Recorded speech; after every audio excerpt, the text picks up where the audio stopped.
BJP స్వార్థం మహిళలకు ద్రోహం. అబ్బో, ఇప్పుడు మీ సభ్యులు అక్కడ ఉంటే ఈ మాట అందువా? కేటీఆర్ గారు మీ సభ్యులు అక్కడ ఉంటే ఈ మాట అందువా?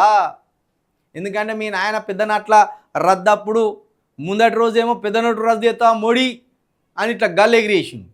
తెల్లారేమో చేతులు కట్టుకునే మోడీ తెచ్చింది మంచి బిల్లేనా, మోడీ చేసింది మంచి పని అన్నాడు. కాబట్టి ఇప్పుడు సభ్యులు లేరు కాబట్టి నువ్వు వ్యతిరేకించు. గుంపులో గోవిందలాగా ఇప్పుడు నేను మాట అనాలనుకొని అంటున్నావు. నీకు సభ్యులు ఉంటే తెలిసేది నువ్వు ఏ స్టాండ్ అనేది. నువ్వు బానిసల స్టాండా లేకపోతే వీరుల స్టాండ్ అనేది అనేది అప్పుడు తెలిసేది.